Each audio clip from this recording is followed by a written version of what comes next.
오늘은 출애굽기의 강의 6번째 시간입니다.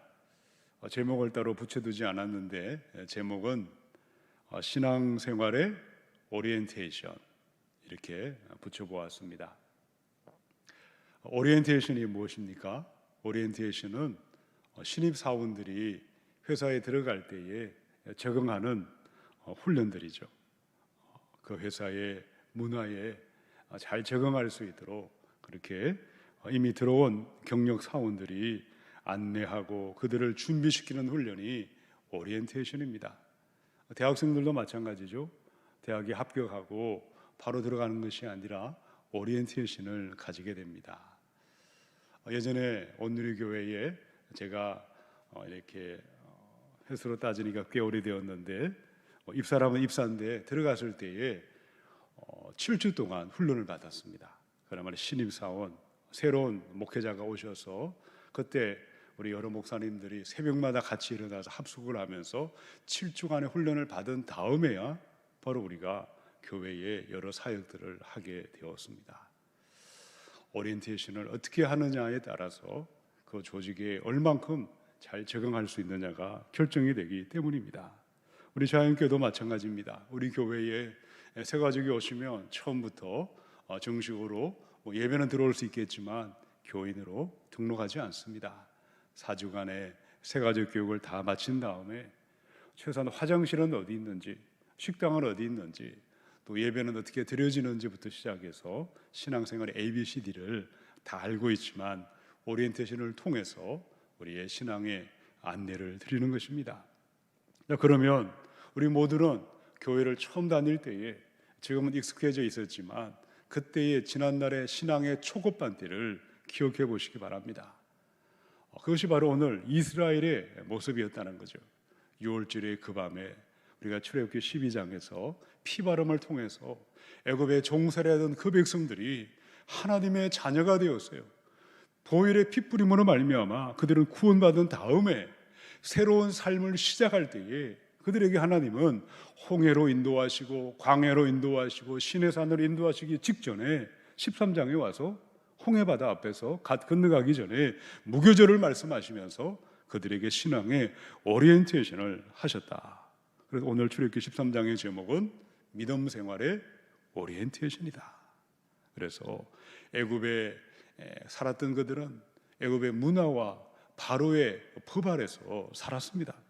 바로 바로가 주는 바로 이제 양식을 먹으면서 애굽의 질서 가운데 익숙했던 그들이 이제 구원은 받았지만 하나님의 나라의 질서와 하나님의 나라의 법의 다스림을 받는 하나님의 백성으로 신앙생활을 처음 시작하는 초급반에게 오리엔테이션을 한 장면이 오늘의 출애굽기 13장입니다.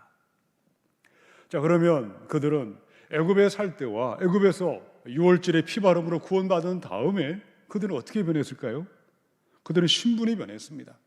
바로의 종이 아니라 하나님의 자녀가 되고 왕같은 제사장이 되고 거룩한 나라가 되고 장자권의 하나님의 축복을 받은 사람으로 신분이 바뀌었다는 거죠. 내가 누구인지, 내가 어떤 사람인지 자신의 신분과 정체성이 있는 사람들은 언제나 바로 믿음의 길을 향해서 가고 싶지 않아도 그 길을 가게 되어 있는 것입니다. 자, 구원받은 이스라엘 백성들의 신분은 어떻게 살아야 할까요?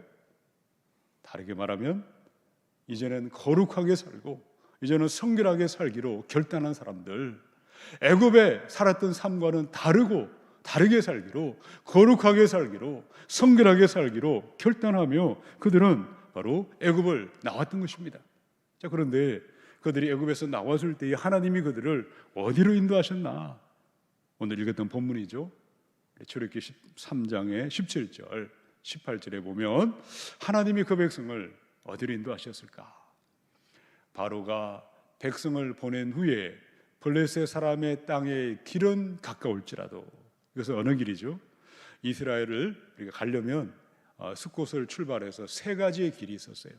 지정해를 따라 쭉 올라가는 그 길은요, 빨리 가면 4일이면 갈 수 있어요. 하루 이틀 사흘, 나흘이면 갈 수 있는 해변길이 있었는데 해변길은 블레셋 사람들이 진을 치고 있어서 전쟁을 일으킬 수밖에 없어요. 그래서 하나님이 그들을 그 길로 인도하지 아니하셨다. 해변길로 인도하지도 아니하시고, 또 그 밑에 가면 수를 아는 술길도 있어요.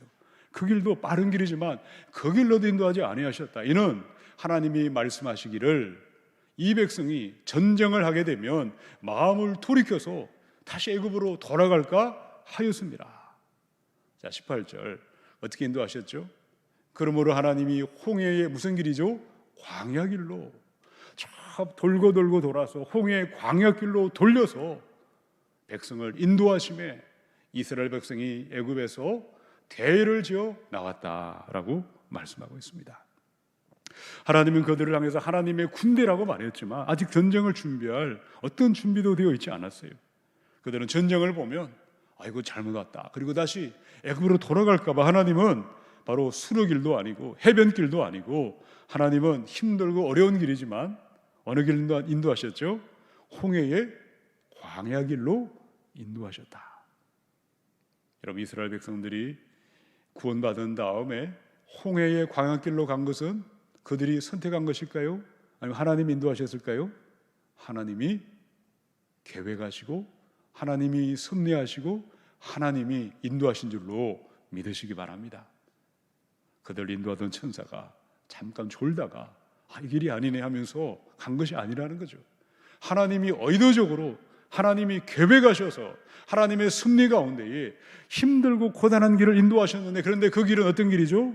지름길도 아니고 좋은 길도 아니고 빨리 가는 길도 아니지만 최고의 길이요, 축복의 길인 줄로 믿으시기 바랍니다. 오늘도 하나님이 저와 여러분을 광야길로 인도하세요. 우리가 보기는 이렇게 갔으면 좋겠는데 나는 그 길로 인도하지 아니하세요. 원하지 않는 길로 인도하세요. 뺑뺑 돌려서 고생하는 광야길을 걷게 하신 이유가 무엇일까요? 우리의 삶을 한번 돌아보면, 우리 믿음의 여정을 돌아보니까 한 4일이면 갈 길을 40년 동안 방황했던 우리의 경험들이 있을 겁니다. 나에게는 어떤 경험이 있을까? 제가 대학을 졸업하고 대학원을 졸업했을 때가 1989년도였습니다. 한 번도 휴학한 적도 없고 재수한 적도 없고 그냥 일사천리로 쭉 그냥 내가 원하는 길을 달렸어요. 석사 학위를 마치고 또 석사 장교로 갔다 올 때까지 그야말로 인생길이 이렇게 편하구나, 그것이 저의 길인 줄 알았어요. 근데 그때부터 하나님은 저를 광야길로, 홍해길로 인도하셨다. 돌이켜보니까 제가 얼마 전에 박사학위를 받았거든요. 몇 년 전에 무려 30년 만에 박사학위를 받았더라고요. 얼마나 고생하는 눈물 젖은 길을 걷게 하신 이유가 무엇이었을까? 제가 원하는 대로 길이 열리고 뜻이 열렸다면 이처럼 하나님을 사랑하지도 아니했을 것이고 하나님을 의지하지도 아니했을 것입니다. 고생의 고난의 광야길을 지나오게 하셨기에 하나님만을 바라보게 하고 사람을 바라보지 않고 세상을 바라보지 않는 바로 믿음으로 여기까지 저는 인도하셨다고 생각합니다. 오늘 여러분도 마찬가지입니다. 여러분의 인생길을 돌아보시고 나는 이 길을 가고 싶은데 그 길을 막고 힘들고 어려운 고생의 광야길을 걷게 하신 지나온 삶을 돌이켜 보십시다. 하나님 인도하는 길은 지름길도 아니고 좋은 길도 아니지만 그러나 돌이켜보면 그것이 최고의 길이요, 최선의 길이요, 가장 축복의 길인 줄로 믿으시기 바랍니다. 그것이 바로 그들을 거룩한 삶, 성결의 삶, 바로 세상과 다르게 사는 사람으로 만들기 위한 하나님의 뜻이었다는 거죠. 우리가 세상에서 성공하고 출세하고 야망으로 똘똘 뭉친 내가 원하는 길이 열리는 그 길이 아니라 힘들고 어려운 길이지만 요셉처럼 바로의 감옥으로 들어가기도 하고 또는 다니엘의 세 친구처럼 사자굴에도 들어가기도 하고 풀무불에도 들어가지만 고난의 광야길을 걸어가는 자에게는 하나님만을 붙드는 금과 같은 믿음, 정과 같은 믿음이 우리의 축복이 되어 하나님 나라의 영광으로 나아가게 하실 줄로 믿으시기 바랍니다. 그래서 그들을 의도적으로 광야길로 인도하셨는데 여기에 대해서 사도 바울은 어떻게 해석을 하고 있을까요? 자, 홍해와 광야길로 인도하신 사건을 바울은 고린도전서의 10장 1절로 2절에서 이렇게 말씀하셨습니다. 형제들아, 나는 너희가 알지 못하기를 원하지 아니하노니 우리 조상들이 다 푸름 아래에 있고 바다 가운데로 지나며 모세에게 속하여 다 구름과 바다에서 뭘 받았죠? 세례를 받았다. 이전까지의 애굽에서의 익숙한 삶을 청산했습니다. 거기서 나왔어요. 돌이켰어요. 하나님의 중심으로 살겠다고 결단한 그들을 하나님 어디로 인도하셨죠? 바로 홍해의 바다로 인도하셨다는 거죠. 그것이 바로 바울은 세례 사건이라고 말씀했습니다. 우리 다 세례 받지 않았습니까? 교회 오면 6개월 정도 지나가면 문답을 받고 또 시간을 정해서 회중들 앞에 나와서 물을 찍어 바르는 물 세례를 받습니다. 근데 세례의 진정한 의미는 무엇일까요? 예수님과 함께 물속에 들어가서 죽는 것입니다. 홍해 바다에 그들은 왜 들어가야 했을까요? 하나님이 강제적으로 떠밀어서 들어갔어요. 왜 들어가야 했죠? 뒤에는 바로의 군대가 추격해 오고 모세가 지팡이를 들고 내밀었을 때에 홍해가 갈라지고 그들은 그 길로 그야말로 자의반 뒤에서 미니까 아마 들어가지 않았을까. 죽으러 들어갔어요. 애굽에 익숙한 죄악된 습관, 죄악된 문화, 타락한 세상의 습관들을 완전히 나의 옛자아를 죽고 옛사람이 죽기 위해서 홍해바다로 들어간 것이 바로 세례를 받았다, 바다의 세례를 받았다고 바울이 그렇게 해석을 했습니다. 우리의 삶도 마찬가지입니다. 우리 모두는 세례받은 날짜가 있습니다. 세례받은 날짜를 물으면 잘 기억을 못해요. 중요하지 않다고 생각하죠. 그런데 세례받은 날짜 다 기억해 보시기 바랍니다. 그날부터 내 뜻대로 살지 않겠습니다. 내 뜻을, 내 정욕과 탐심과 욕심을 십자가의 못을 받고 이제는 내가 산 것이 아니요 내 안에 계신 성령을 따라 살겠습니다. 물에서 끄집어 올라와 살아난 것처럼 이제는 예수의 부활을 믿으며 그렇게 살리로 다짐한 것이 바로 세례를 받는 것인데 우리는 그때뿐입니다. 그때의 세례가 끝입니다. 그 다음부터는 이제는 마음대로 살고 있다면 우리의 세례는 헛것이라는 것이죠. 그래서 바울은 고린도전서 15장의 31절에서 어떤 말씀을 했죠? 마지막에 보면요, 나는 날마다 어떻게 한다고요? 죽노라. 자, 저를 따라서 한번 선포해 보십시다. 나는 날마다 죽노라. 오늘 여러분의 혈기와 여러분의 생각을 십자가의 못을 받고 정말 내가 죽어지는 내 자아를 부인하는 삶을 사신 적이 있으십니까? 최근에 내 속에 혈기와 분노가 올라올 때에 그것을 십자가의 못을 바꾸며 내 뜻대로 살지 않고 내 옛자아는 죽었다고 고백하며 내 안에 계신 성령을 따라 믿음으로 살기로 결단한 적이 있으십니까? 아무리 생각해봐도 별로 그런 기억이 없다면 우리 믿음은, 우리의 세례는 잘못된 것입니다. 많은 그리스도인들이 세례에 대해서 너무나 귀중함을 잃어버렸습니다.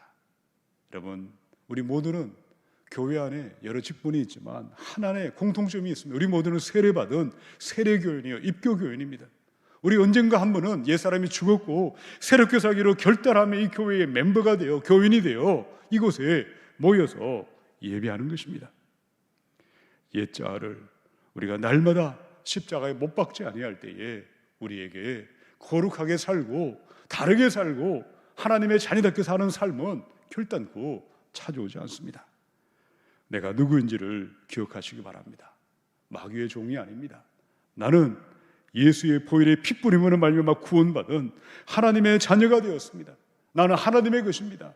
하나님의 뜻대로 살기 위하여 날마다 내 옛 자아를, 옛 정욕과 탐심을 십자가에 못 박으며 날마다 죽이며 성령님을 따라서 하루하루 살아가려기로 결단할 때에 우리 삶에는 하나님이 인도하시는 멋진 삶이, 축복의 삶이 시작되는 줄로 믿습니다. 이스라엘 백성은 몇 년 동안 고집을 부렸죠? 40년 동안 고집을 부렸어요. 40년 동안 뺑뺑이를 돌렸다는 거죠. 일주일이면 갈 수 있는, 몇 달이면 갈 수 있는 길을 끝까지 옛자아가 죽지 않고 혈기를 부리고 자신의 생각과 주장과 고집과 계획이 그냥 머리에 빽빽하게 가득 차 있어요. 하나님 그것을 뽑아내기 전에는 결코 축복으로 인도하지 아니하십니다. 누군가가 저한테 물어보시더라고요. 목사님, 계획이 무엇입니까? 저는 솔직히 말씀드렸습니다. 계획이 없습니다. 왜요? 하나님이 가라면 가야 되고 서라면 서야 되는데 저는 어떤 계획도 없다는 것은 무계획이 아니라 하나님의 계획을 먼저 묻고 듣고 따라가기로 저는 이미 오래전에 결심한 사람입니다. 나의 계획은 없습니다. 하나님의 계획을 분별하고 기도하여 깨닫고 따라가는 것밖에는 내가 나의 계획이라고 말할 수 있는 것은 없다고 말씀을 드렸습니다. 여러분 안에 있는 생각들 십자가에 못 박으시기 바랍니다. 여러분의 고집과 자아와 여러분이 하나님을 나의 주인으로 말로만 고백하는 것이 아니라 내 삶의 진정한 주인으로 모시는 그때까지 광야는 끝나지 아니할 것입니다. 왜 광야길로 걸어가야 했는지를 기억하시고 우리는 새롭게 거룩하게 살기로 결단했다는 것을 다시 한 번 더 기억해 보아야 할 것입니다. 자, 이제 13장은 신앙생활의 오리엔테이션이라고 말씀드렸어요. 자, 이제 구원의 첫 출발을 한 다음에 오리엔테이션을 한 그들에게 하나님이 세 가지의 결단을 하라고 말씀을 드렸어요. 오늘 출애굽기 13장에 나와 있죠. 첫 번째 결단은 무엇이죠? 우리가 다 배웠죠. 자, 출애굽기 13장 1절, 2절을 한번 우리 자막을 한번 읽어보십시다.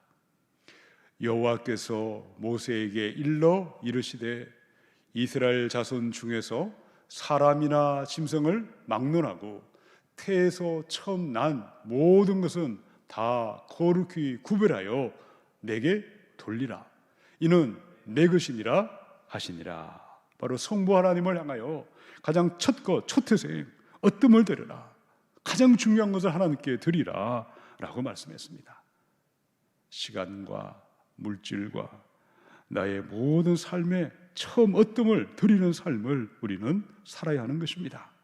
두 번째는 무교절에 신앙을 가지고 누룩 없는 떡을 먹어야 하고, 세 번째는 성령님을 따라가듯이 구름 기둥으로 불 기둥을 따라가는 세 가지를 말씀하셨는데, 첫 번째 초태생을 드리는 것에 대해서 한번 생각해 보겠습니다. 자, 이스라엘 백성들이 유월절의 그 밤에 모든 장자들이 다 죽어야 했어요. 처음 난 가축의 초태생도 다 죽어야 했는데 바로 어린 양을 잡아 피를 바름으로 말미암아 그들은 죽음에서 살아났어요. 피로 구속함을 받은 그들은 이제 하나님의 것이 되었다는 거죠. 모든 초태생은 하나님의 것이다. 그러므로 장자를 바치고 초태생을 바쳐라. 우리도 마찬가지입니다. 죄로 말미암아 영원히 죽을 수밖에 없는 우리를 위하여 이 죄값을 예수님이 내 대신 피값으로 모든 값을 속량하셨어요. 다 지불하시고 한 일전도 없이 다 갚아주셨어요. 하나님의 것이 되었다는 거죠. 그래서 우리의 모든 것은 하나님의 것인데 특별히 어뜸을 드리는 처음 것을 드리도록 우리에게도 동일하게 말씀하십니다. 우리의 물질에 처음을 드리는 시작은 11조 생활을 하는 것입니다. 모든 것이 하나님의 것입니다. 그러나 특별히 10분의 1을 구분하여 하나님께 드리는 것이 바로 첫 것을 어뜸을 드리는 훈련을 하는 것입니다. 쉽지 않지만 드리기 시작하면 기쁨으로 드리게 됩니다. 한 주의 첫 것을 어떻게 드릴까요? 주일을 성수하는 것입니다. 바로 주일부터 시작해서 한 주가 시작이 됩니다. 바로 첫날을 드리면서 일주일을 시작하는 것이죠.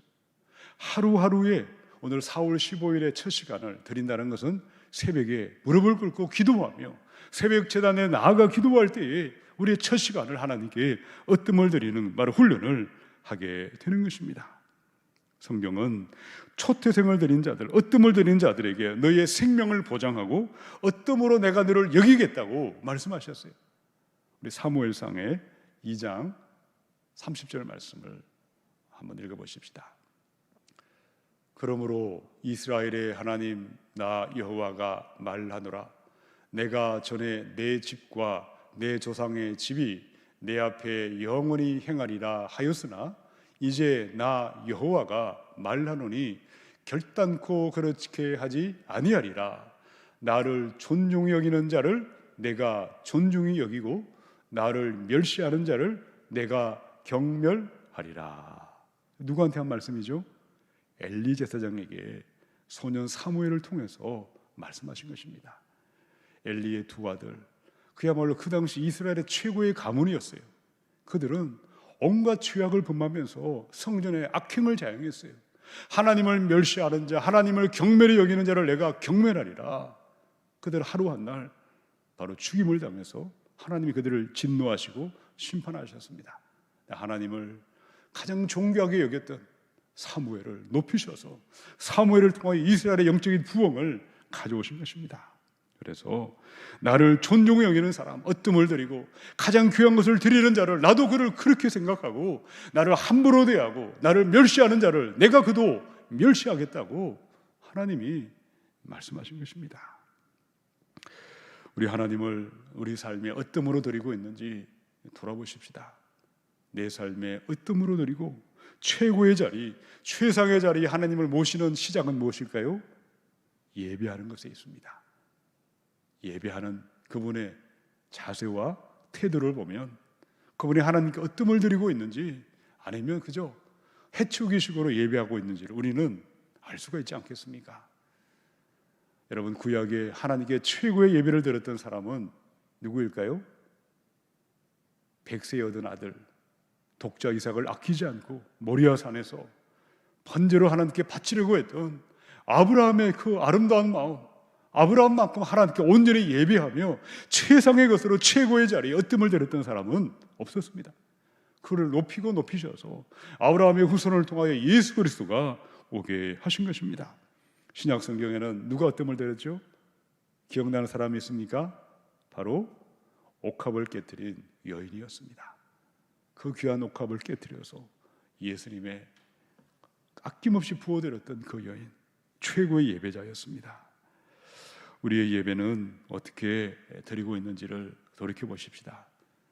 가장 귀한 하나님께 어뜸을 드리고 정말 정성을 드리고 최고의 영광을 돌리며 예배하고 있는지, 어느 순간 우리의 예배가 그야말로 엉터리 예배로 그렇게 변질되어 가고 있지는 않은지를 우리가 돌아보아야 하겠습니다. 이것이 바로 어뜸을 드리는, 초태생을 드리는, 하나님을 최고의 자리로 모시는 첫 번째, 그들이 해야 될 오리엔테이션의 첫 번째였다.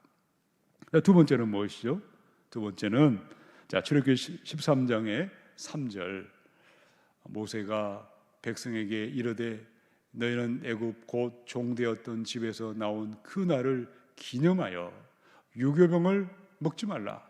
여호와께서 그 손의 권능으로 너희를 그곳에서 인도해 내셨음이니라. 6절도 한번 띄워주시기 바랍니다. 13장 6절. 이래 동안 뭘 먹으라고요? 무교병을 먹고 일곱째 날에는 여호와께 무교절을 지켜라. 바로 두 번째는요, 무교절을 지키라고 하셨어요.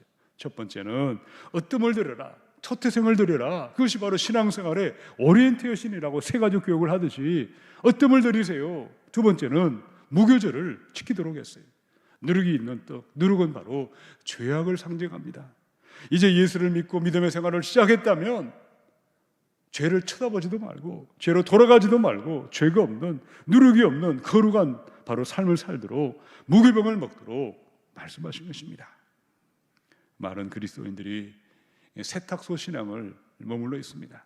세차장 신앙. 세차장에 가면 이렇게 차를 세차하잖아요. 그리고 또 가요. 일주일마다 세차하러 와요. 그런 것처럼 교회를 일주일마다 와서 주여 자기 죄를 자백하고 보혈로 씻고 세차하듯이 그저 씻고 가서 또 돌아가서 마음대로 살다가 또 일주일에 와서 또 세차장 예배를 드리는 사람들, 그들은 바로 무교절이 없는 사람들이에요. 6월절의 신앙에 머무는 사람이요, 6월절에서 더 나아가서 무교절을 지키고 누룩이 없는 떡을 먹는 거룩과 성결의 삶을 향하여 그들에게 명령하셨음에도 불구하고 무교절이 없는 교인들, 우리의 모습은 아닌지 돌아보아야 할 것입니다. 하나님은요, 누룩으로부터, 죄악으로부터 우리를, 그리스도인들을 지키기 위해서 두 가지를 준비하셨어요. 첫 번째는 무엇일까요? 고난을 준비하세요. 가난과 질병과 환경적인 고통을 통해서, 정말 극심한 환난을 통해서 세상 바라보지 않고 하나님께만 집중하게 하고 바로 자기 주장을 내려놓게 하고 돌이켜서 주님께로 돌아오게 하도록, 그가 바로 누구였죠? 탕자였습니다. 돌아온 탕자. 돼지가 먹는 쥐업 열매도 먹지 못해 줄여 죽게 되었을 때 아버지 집에는 품꾼도 배불리 먹는데, 그러면서 아버지를 생각하고 그는 고통이 있었기에, 쓰라린 눈물이 있었기에 회개하고 아버지께로 돌아왔다는 거죠. 여러분, 이것이 바로 우리가 누룩이 없는, 죄가 없는 거룩한 삶을 살기 위해서 하나님이 의도하신 첫 번째는 바로 고난으로, 광야로 그들을 일부러 고통 가운데로 몰아가는 것입니다. 지난날 고난 가운데, 고통 가운데에 이제는 더 이상 죄악을 가까이 하지 않겠습니다. 거룩한 삶을 살겠습니다. 누룩이 없는 무교병을 먹으며 거룩과 성결의 삶을 살기로 결단했던 그날을 기억하시기 바랍니다. 그래서 우리는 다시금 죄로 돌아가지 않고 거룩과 성결의 삶을 향해서 전진해야 하는 것입니다. 자, 하나님이 우리에게 무교병을 먹도록 거룩과 성결의 삶을 위해서 첫 번째는 고난을 예비하시고, 두 번째는 뭘 인도하시죠? 말씀을 먹도록 하세요. 무교병은 하나님의 말씀을 말합니다. 그리스도를 먹어라. 하나님의 말씀이 들어오면 죄를 죄인 줄 알고 죄를 미워하고 죄에서 떠나가게 합니다. 여러분, 아무리 그냥 노력해도 안 됩니다. 말씀이 들어와야 됩니다. 말씀이 들어오면, 어둠은 빛이 들어오면 나가듯이 자연스럽게 죄를 끊어버리게 됩니다. 말씀이 들어오면, 술 먹고 와서 늘 행패 부리던 남편이 말씀이 들어가면 천사처럼 변하는 것입니다. 말씀이 들어가면 그야말로 방탕하게 살던 그런 사람들이 어느 순간에 말씀이 그 사람을 변화시키는 능력이 임하는 줄로 믿습니다. 이 땅에 온갖 죄악들이 우리를 유혹하고 있습니다. 마귀는 오랜 사자처럼 돌아다니며 삼킬 자를 찾고 있다고 했어요. 호시탐탐 노리는 마귀를 어떻게 이길까요? 사람이 떡으로만 살 것이 아니요, 하나님 입에서 나오는 모든 말씀으로 살 것이라. 예수님이 말씀으로 마귀의 시험을 물리치셨습니다. 죄의 유혹이 손짓할 때에 하나님의 말씀을 붙드시고 말씀을 의지하여서 이 무교절의 신앙으로 거룩과 성결의 삶으로 나아가야 할 것입니다. 자, 세 번째는 뭘까요? 첫 번째는 초태생을 드리고 하나님께, 아버지 하나님께, 두 번째는 성자 예수님을 향해서 무교절을 먹으며, 세 번째 성령 하나님을 대해서는 구름 기둥, 불 기둥을 따라가라. 우리 출애굽기 13장 20절부터 22절까지를 한번 보도록 할까요? 13장 20절부터 22절, 우리 자막이 준비되면 띄워주시면 감사하겠습니다.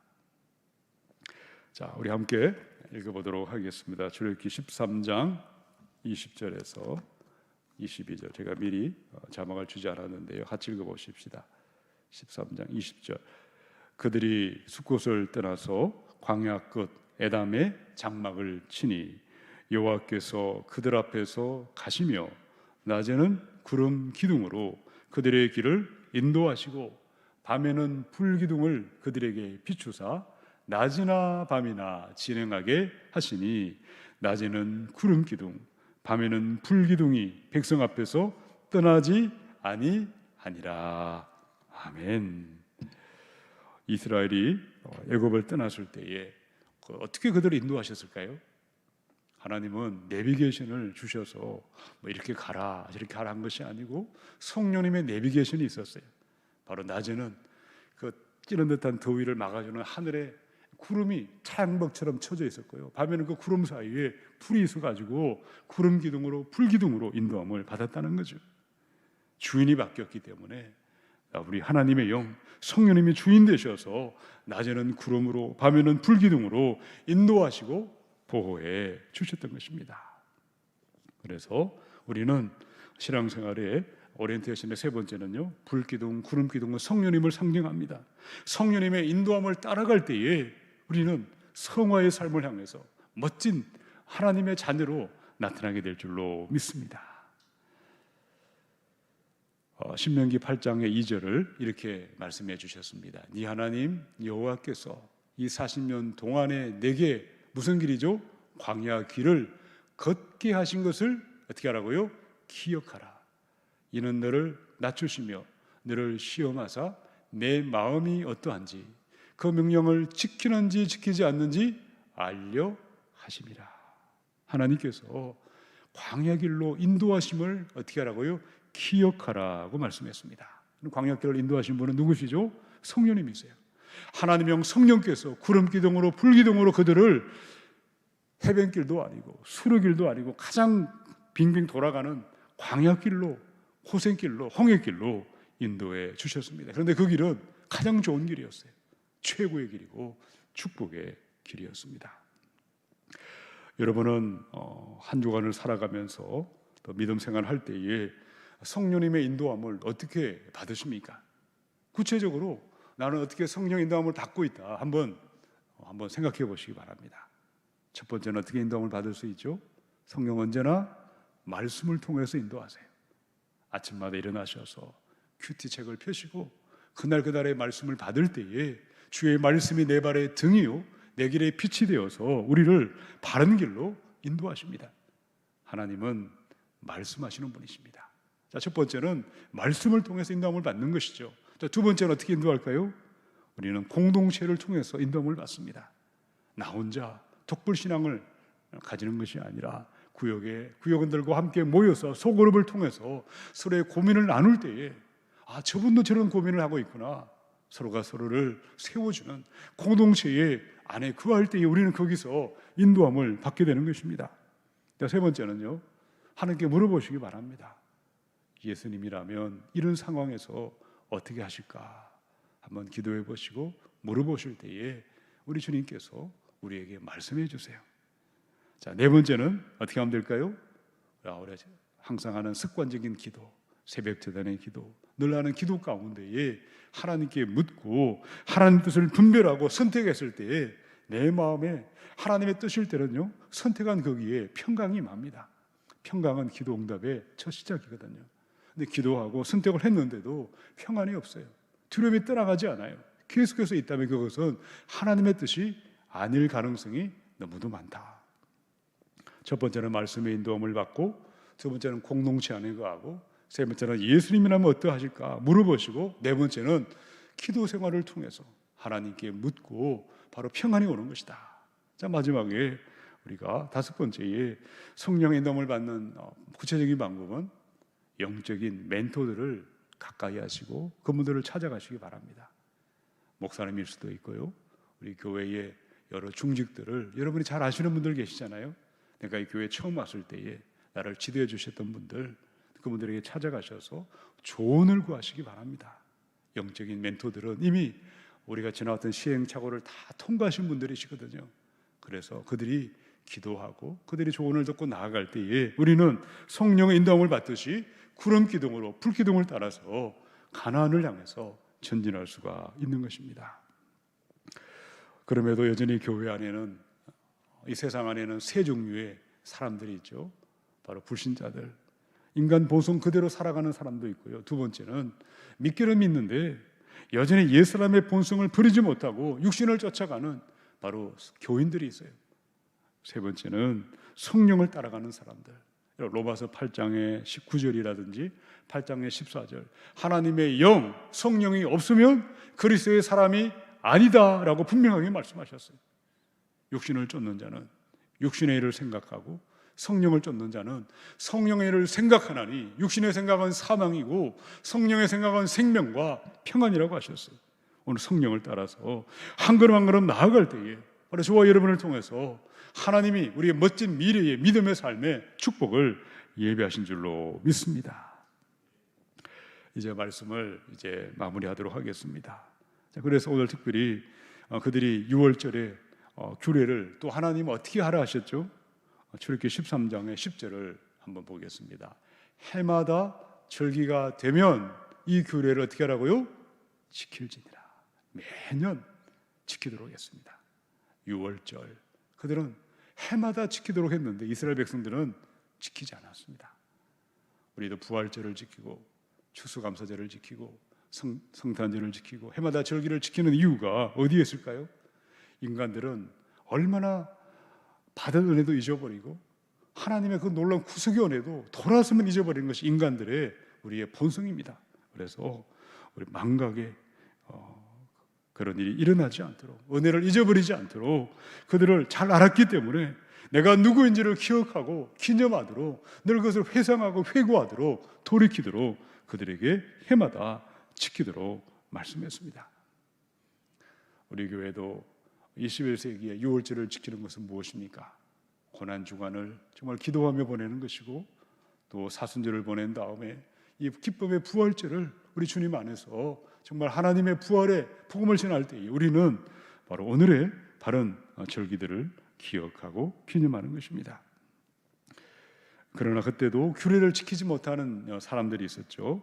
시체로 인해서 부정하게 된 사람, 여행 중에 있는 사람, 제사장이 부족했을 때, 아니면은 백성들이 모이지 못하는 상황, 아마 요즘 같은 연병이 퍼져나갔을 때, 아니면 고의적으로 지키지 않았을 때는 백성 중에서 끊어질 것이다 라고 경고하셨습니다. 특별히 중요한 것은요, 이 6월절의 은혜를 잊지 않기 위해서 자녀들에게 부지런히 가르치고 다음 세대에게 신앙을 전수할 것을 그들에게 신신당부했습니다. 새벽마다 신명기 말씀으로 큐티하고 있습니다. 신명기가 바로 다음 세대를 위해 주신 말씀입니다. 우리가 지금 예수 믿고 지금 교회 하는 것이, 다니는 것을 끝나는 것이 아니라 내 아들, 딸, 손자, 손녀들에게 신앙을 바르게 가르치지 아니하면, 지금은 코로나로 인해서 이렇게 10명도 모이지 않은데 이것이 한국교회의 미래가 될 것입니다. 10년 후, 20년 후 한국교회가 다음 세대가 없을 때 어떻게 될까요? 이 예배당에 수요예배가 되었는데 여기 한 6명 모여 계시는데 이렇게밖에 바로 그런 예배를 드릴 수밖에 없다는 거죠.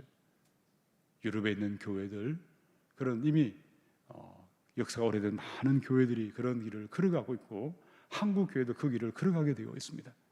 우리가 발버둥치고 몸부림치지 아니하면 우리는 기본도 하지 못할 수가 있다. 그래서 나로부터 바른 신앙, 다르게 살기로, 거룩하게 살기로 첫 태생을 드리고 어뜸을 드리고 하나님 무교절의 신앙, 거룩과 성결의 삶을 결단하며 무엇보다도 불기둥, 구름기둥을 따라 성령을 따라가는 삶을 결단하고 내가 하나님께 바르게 나아갈 때에 내 자녀들이 내가 가는 그 길을 따라가는 것이고 다음 세대의 미래가 임하게 될 줄로 믿습니다.